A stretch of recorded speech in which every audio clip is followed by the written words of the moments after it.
Have you ever been in a group where everyone is laughing, planning something fun, and you suddenly feel like you don't belong there? Or maybe you were scrolling Instagram and saw your friends at a party you didn't even know about.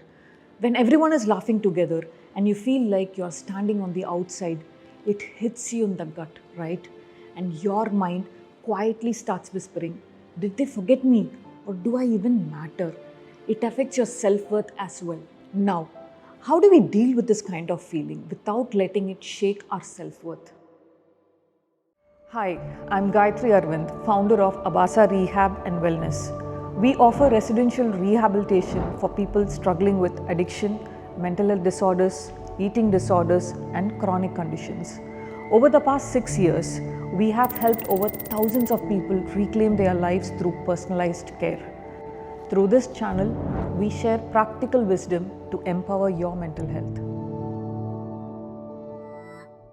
Let me tell you a story.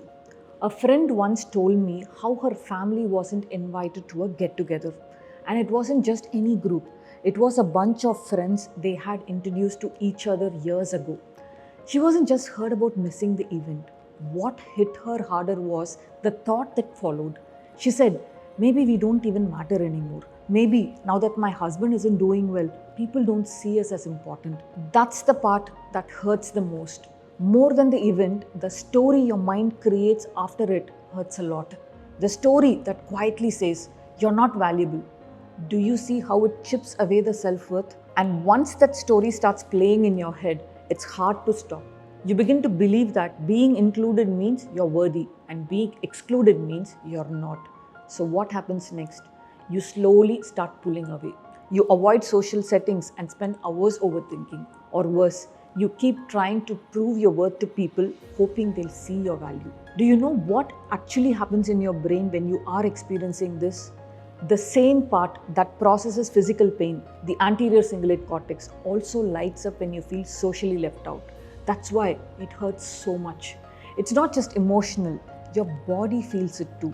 And if you're grown up feeling ignored, left out, or treated unfairly, your brain becomes extra alert to rejection. See, it doesn't mean you are sensitive.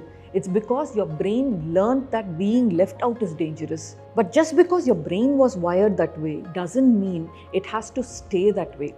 You can break this cycle and deal with such situations easily. Let me give you 4 steps to do it. Tool 1. Name it. When you feel left out, your mind gets noisy. It runs in every direction, trying to make sense of why it happened, what it means, and what's wrong with you. But what you have to understand is most of that chaos is just unprocessed emotion. Your brain is trying to protect you, but it doesn't know how. That's why the first thing you need to do is just name what you are feeling. Say it out loud or write it down. I'm feeling left out. I feel small. I feel invisible. This might sound too simple, but it works wonders because naming an emotion switches on the thinking part of your brain and calms the emotional storm. It's like turning on the light in a dark room. You stop guessing what is around, you just see it, and once you see it clearly, it loses its power. This one step alone can move you from spiraling in your head to feeling steady. Tool 2. Question the story. When you feel excluded, your brain will try to quickly fill in the blanks. They didn't invite me because they don't like me. Maybe I'm not good enough. They're doing this on purpose. But the thing is, our brains are storytellers. And when we are hurt, the stories get darker. That's why you have to pause and ask yourself, is this story even true? Sometimes it is, but many times it's not. People forget. Plans change. They are human too, right? It may have nothing to do with you at all. When you question the story, you stop giving your brain permission to treat assumptions like facts. This doesn't just protect your peace, it protects your relationships too. Because without this step, you'll walk around with invisible wounds from battles that never happened. Tool 3. Reach out. Let's say you saw the photos or heard about the gathering and the hurt is real. Now, most people do 2 things. They either stay silent and resent it silently, or they withdraw and act like they don't care. But let me give you a third, braver option.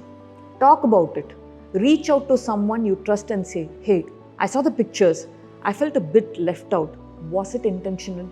Now, this takes courage because you're being honest and vulnerable. You're showing your heart, but 9 times out of 10, you'll realize that it wasn't about you.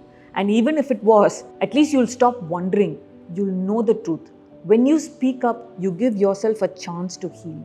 You stop resentment from growing in silence. And you teach people how you wanted to be treated through honesty. That's a win. Tool 4.